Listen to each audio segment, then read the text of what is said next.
seja bem-vindo ao nosso encontro semanal na sala, onde vamos dar continuidade ao capítulo 4 de Gênesis dessa semana. Boa noite, amor. Boa noite, André. Seja bem-vindo à nossa sala. Seja bem-vindo, todos vocês sejam bem-vindos à sala. Mais uma vez nós estamos aqui numa alegria de poder dar continuidade no Gênesis 4.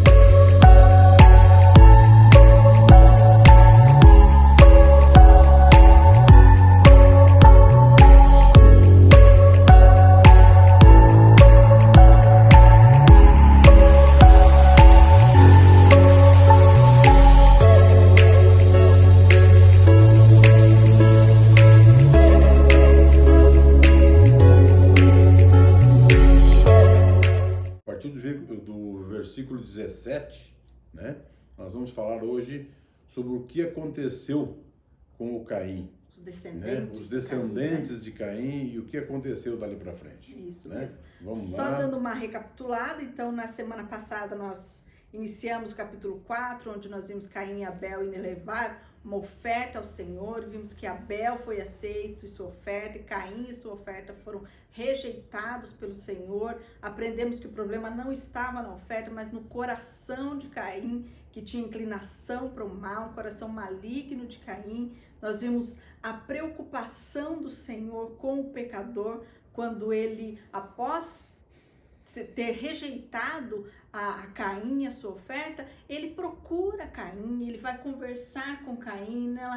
E ele vai ali, ele mostra para Caim, Caim estava ali irado, de cara feia, e ele diz para Caim, não é certo que se você fizer o que é certo, você também vai ser aceito. Mas ele não, misericórdia de Deus, graça de Deus, né? E ainda tem gente que fala que graça é só lá no Novo Testamento. Olha aqui uma prova da graça, da misericórdia de Deus. E o interessante, Andresa, é que Deus não foi atrás do Abel, que fez o certo. Ele foi atrás do Caim. É isso que nós temos que entender, que a misericórdia de Deus nas nossas vidas é assim. Deus vem, ele vê. Às vezes você está andando sempre certinho, aí você até fica meio assim, mas cadê Deus, na verdade, né? Mas ele vem porque ele vem atrás daqueles que necessitam, aqueles que se preocupam com a gente. Interesse do Senhor. E nós vemos aqui, então, o Senhor alertando Caim, né? Dizendo para ele fazer o que é certo, né? É como Deus dizendo a ele, olha, deixa essa cara feia, deixa essa inveja, muda suas atitudes e você vai ser aceito e a sua oferta vai ser aceita. Mas Caim não dá atenção ao que o Senhor diz, endurece ainda mais o seu coração, consuma o seu pecado, mata o seu irmão, né? E aí nós vemos Deus vem, faz perguntas para ele, onde está o irmão? Ele chega a ser irônico com Deus, e Deus pergunta o que ele fez. Por quê? Deus sabia, Deus já tinha essas respostas, Deus sabe de todas as coisas, mas Deus estava ali dando mais uma oportunidade a Caim, que se arrependesse, que caísse em si, que olhasse o que ele estava fazendo. Mas isso não acontece, Caim não se arrepende, e o Senhor então dá um veredito a ele, né, que ele seria errante na terra, que a terra seria maldita ali, ele não conseguiria mais tirar o fruto da terra, plantar, colher, isso não ia acontecer, mas ele seria um fugitivo errante pela terra. E aí a gente vê Caim ali com uma autopiedade e até uma certa tristeza nas palavras de Moisés aqui. Mas essa piedade, essa tristeza não era por conta dele ter matado o irmão, ter tirado a vida do seu irmão, mas sim pelo veredito que Deus lhe deu. Então a gente não vê em momento algum um arrependimento de Caim. E aí a gente terminou dizendo ali que ele vai para a região de Nod, e aí hoje nós vamos dar sequência o que acontece ali. É isso aí. No versículo 17, então, conheceu Caim a sua mulher, a qual lhe concebeu, e deu à luz a Enoque. Caim edificou uma cidade e lhe deu o nome do filho, Enoque. A cidade era o nome do filho, né? Você vê, Andrés, aqui, um comentário que eu estava fazendo, na verdade, o que aconteceu? Deus falou que ele ia ser fugitivo, ia ser errante na terra, né? E que ele ia ser um vagabundo, que ele ia ter que estar andando, sempre mudando de lugar e tal, né? E aqui ele já deu uma Então, uma desafiada, uma desafiada em Deus, Deus, né? Ele pegou e não, vamos lá, eu vou construir... Vou me fixar em um lugar. Vou construir, exatamente, vou construir uma cidade aqui e vou colocar o nome do meu filho, e assim ele começou, né? E esse fato dele colocar o nome no filho, ele queria com isso garantir uma posteridade, né? Quando você dá o nome do seu filho, garantir que ele fosse lembrado, que aquilo permanecesse por muitas gerações, tanto que nós vamos ver depois outras cidades lá na frente que recebem o nome dos filhos dos seus fundadores, dos seus criadores ali, né? Vamos dar Muito sequência bem. aqui, então. Vamos no 18 e 19 para nós. E a Enoque nasceu Irade. Irade gerou a Meujael. Meujael gerou a Metusael. E Metusael gerou a Lameque. Se alguém tiver com dúvida que nome dá para o filho, tem muitos nomes aí. Muitas opções aqui. E aí nós vamos ver aqui 19, então. Lameque tomou para si 2 esposas. Vou até parar aqui. Nós vamos ver aqui, então, 7 gerações a partir de Adão, passando por Caim. Então, nós vimos aqui 7 gerações. E o enfoque aqui vai para Lameque, né? O filho aqui que tem o alvo aqui, que é dado uma luz aqui, é para Lameque. E o que a gente vê que esse camarada aqui já começou fazendo? Lameque, olha só, Lameque tomou para si 2 esposas. O nome de uma era Ada e o nome da outra Zilá. Então, esse filho de Caim, essa descendência espiritual da serpente, ele já começa aqui mudando a forma que Deus criou para o casamento. Então, a gente vai ver aqui o início da monogamia. Exatamente. Perdão, da poligamia. Da poligamia, né? Na verdade, foi o primeiro casamento bígamo, né? Que se sabe na história. E o interessante aqui, Andresa, é que o Lameque, ele tomou para si, né? Olha só. Ele determinou que a partir daquele momento o casamento seria diferente. Agora vai ser diferente. Mas já tinha, eu não sei, 6 ou 7 gerações, né? Como você falou. 7 gerações. 7 gerações passaram ali. Depois... Então, se você analisar, ele já começou com uma ordem ali, né? Ele determinou, olha, eu vou tomar 2 mulheres aqui, porque agora uma só já não dá. Mais uma distorção daquilo que Deus tinha feito no jardim. Porque aqui eu vejo o seguinte, se Deus quisesse que fosse assim, ele tinha tirado 2, 3, 4 costelas e feito várias mulheres ali, né? Mas ele começou aqui. Então a gente vê que esses homens, a descendência, não calculei aqui quantos anos, né? Mas a descendência do Caim, né? Começou lá fazendo as cidades, começou agora mudando a forma de casamento, né? Em vez de ser com uma mulher só, vai ser 2. E ainda para frente nós vamos ver tantas coisas, né?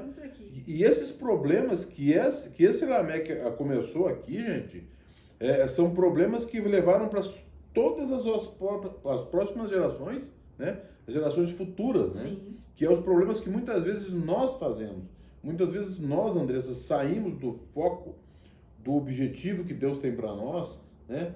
E além de trazer problema para nós trazemos problema para as descendências nossas. Sim. Né? Então, e é o que aconteceu aqui com o Lameque.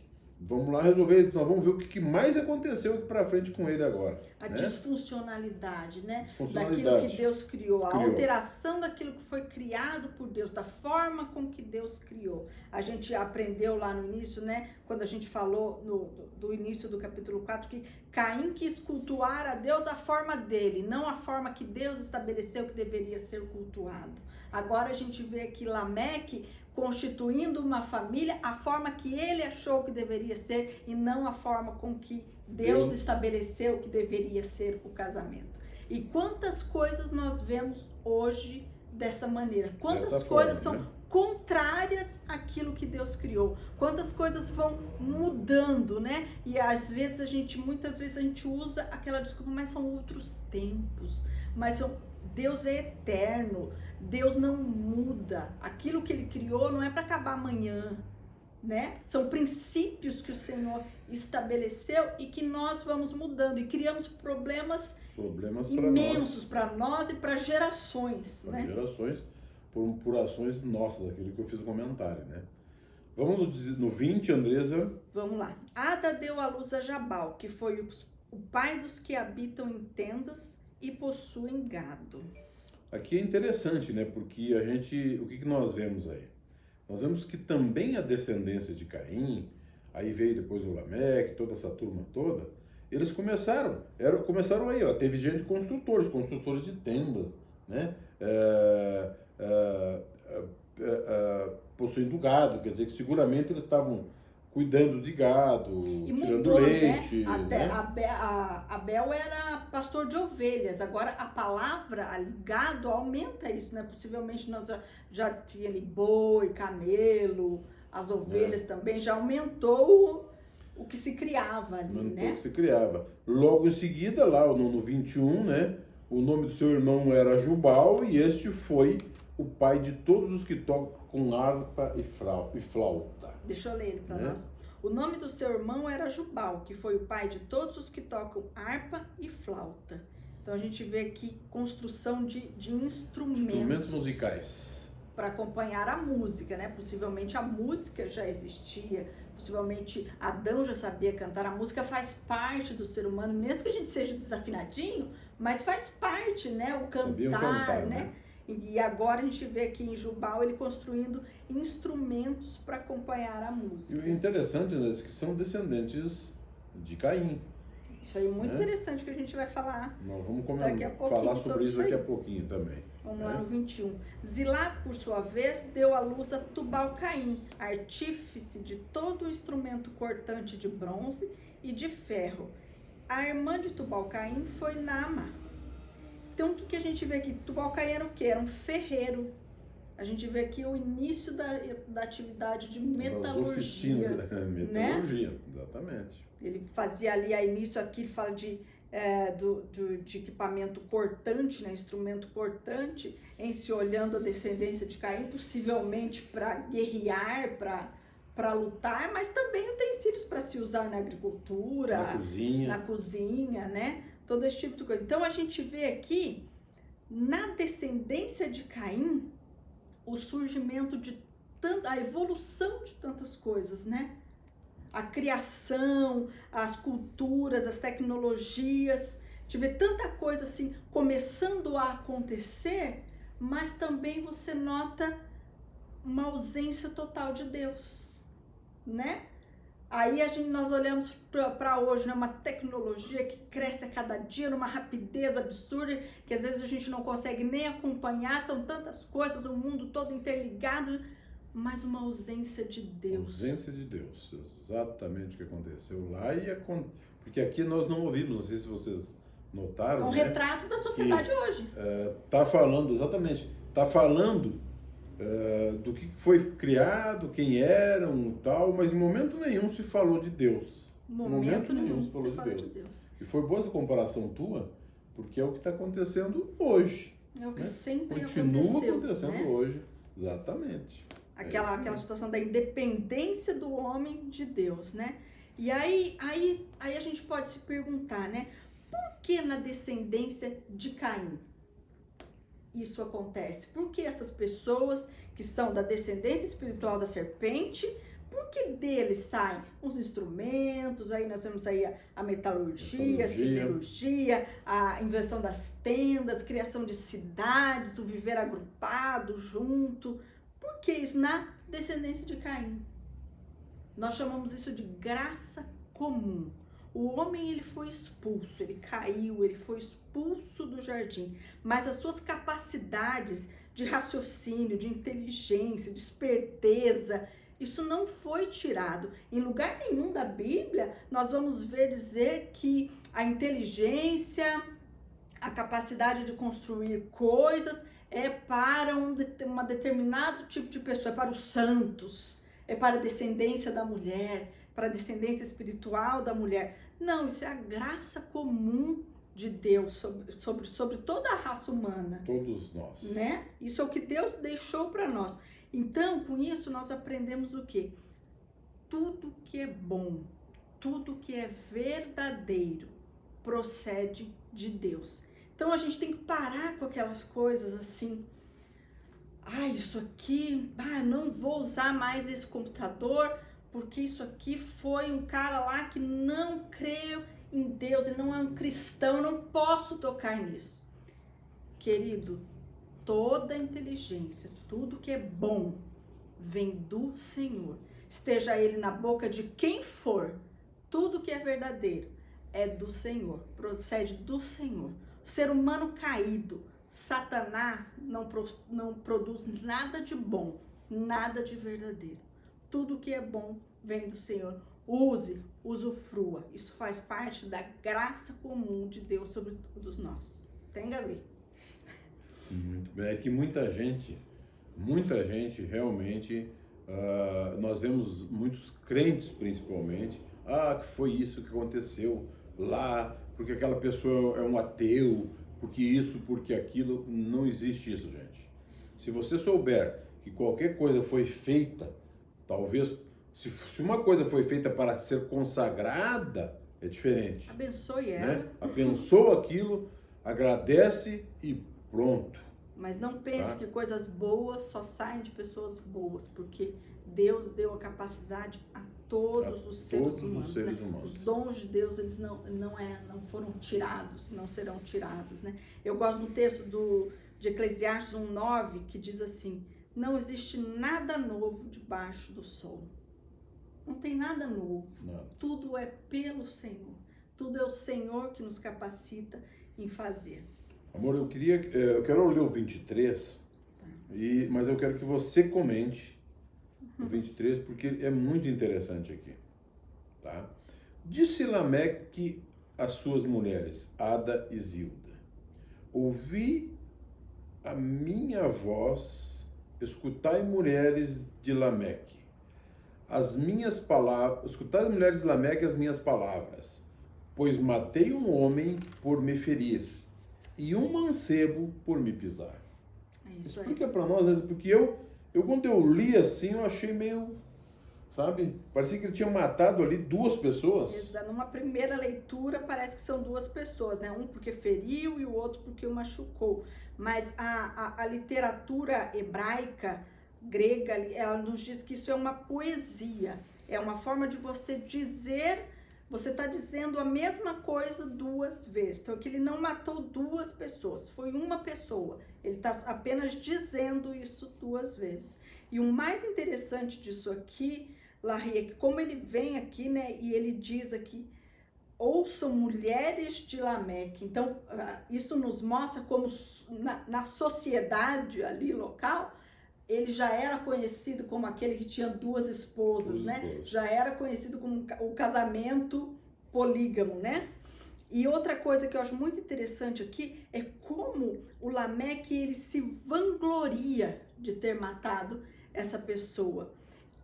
E aí ele faz como no 24, você leu para nós?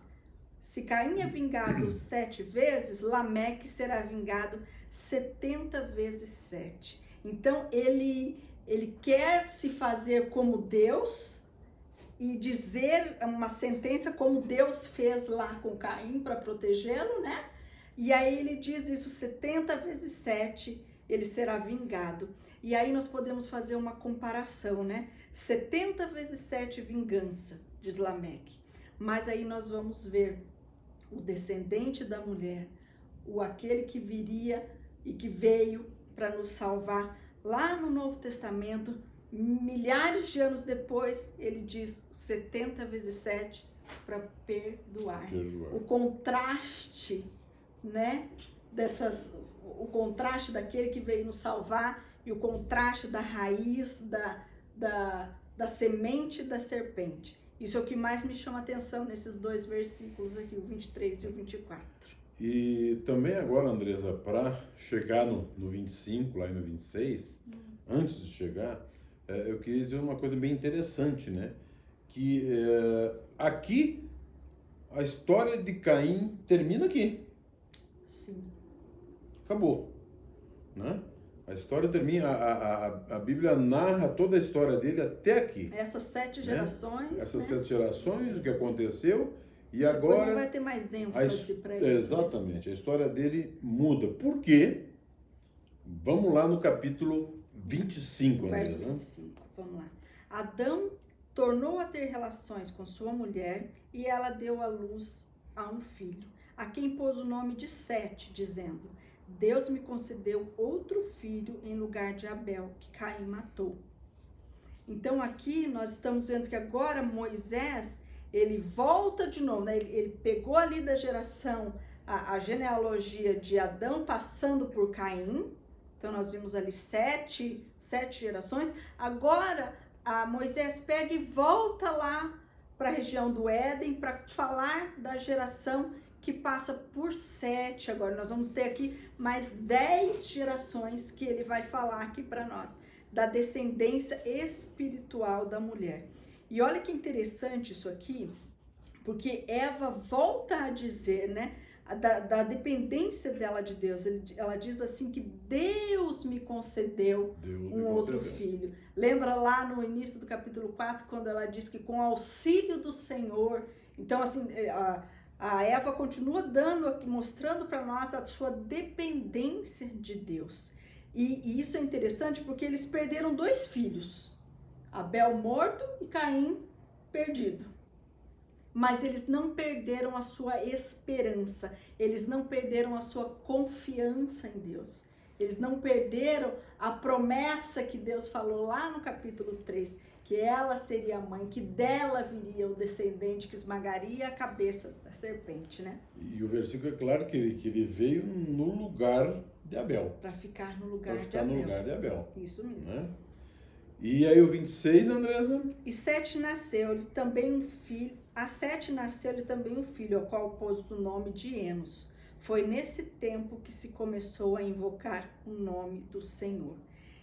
Aqui esse texto está nos falando que a prática do culto público inicia aqui com esse filho de Sete, o Enos. Já existia, sempre houve o culto a Deus por parte de Adão e Eva. Mas agora, através de Enos, através da descendência de Sete, nós vamos ter o início do culto público. Eu entendo aqui como se inicia as orações, esse contato mais próximo do Senhor, né? Essa frase, gente, e começaram a invocar o nome do Senhor, né? Ele é frequentemente usado no Antigo Testamento para dizer que, olha, nós estamos iniciando uma adoração pública. Todo mundo vai saber agora. É mais ou menos assim, né? Clamando ao Senhor. Né? Nós vamos estar clamando ao Senhor e todo mundo... Porque a partir daqui eles voltaram. Você vê que nós comentamos antes, né? Que lá para trás, ali nas descendências todas do Caim, não se falou de Deus. Logo que nasceu, que a Eva, né, concedeu à luz a um outro filho, certo? Que nasceu... Claro, ela deve ter concedido vários outros filhos, né? Adão viveu 930 anos, deu tempo de ter bastante filhos, né? Só que eles destacaram esse nome, né? Desse novo, né? Do Sete, exatamente para mostrar, olha, a partir de agora as pessoas vão retomar o culto a Deus, as pessoas vão começar a falar de Deus, as pessoas vão começar a falar abertamente, vão ter adoração pública, as pessoas vão saber que existem pessoas que adoram a Deus. Graças a Deus, porque ele veio, né, Andressa? E começou novamente invocando o nome, falando de Deus para as pessoas.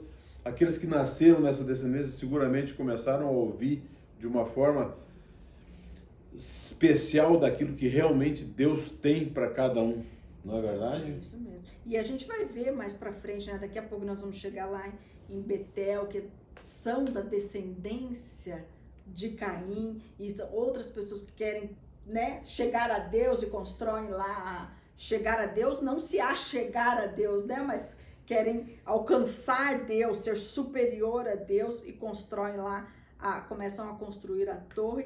Mas olha que rico que é isso, né? Porque começa falando da descendência de Caim, da rebeldia dele, o desafio dele, da sentença que Deus tinha lhe dado. E quando inicia a falar da descendência de Sete já fala que se inicia o culto a Deus. A diferença das duas, né? Das duas sementes. Começou. Seguramente a Eva vinha ensinando a muitos outros filhos dela também, sim, né? Mas é aqui destacando especificamente para eles, para Sete, e aí começou realmente, graças a Deus, né? Porque aí vai acontecer algumas coisas interessantes para frente, nós vamos passar, mas está chegando, chegando o momento, né? Isso. Então, muito importante a gente frisar isso, né? O pecado de Adão e Eva não resultou apenas em eles serem expulsos do paraíso. Essa morte, né, que o texto fala ali no original, morrendo morrerás. Essa morte, nós vemos essa separação de Deus, nós vemos a inimizade entre a descendência da serpente e a descendência da mulher começando a acontecer. A primeira morte física já acontece ali, agora nós já vimos mais uma segunda morte ali na descendência. Então, que tudo isso vem causando e como tudo isso vai crescendo. E a Bíblia aqui, ela vai começar a nos contar agora os atos salvadores de Deus para a humanidade caída, né? Para aquele povo que é separado, para aquele povo que o Senhor quer salvar, para aquele povo que não tem o seu coração inclinado para o mal, como o coração de Caim, que não ouviu ao Senhor. Mas pode ter certeza de uma coisa, que Deus sempre vem. Ele sempre vai dar mais uma chance, ele sempre vai vir falar. A gente tem que estar aberto, tem que estar preparado, porque Deus é Deus, gente. E só Deus pode. Não é eu que salvo ninguém, não é a Andresa, não é o que a gente está fazendo aqui, mas é Ele. Ele vem, Ele fala, e todo aquele que invoca o nome do Senhor, você pode ter certeza que Deus vem, tenho certeza disso, gente.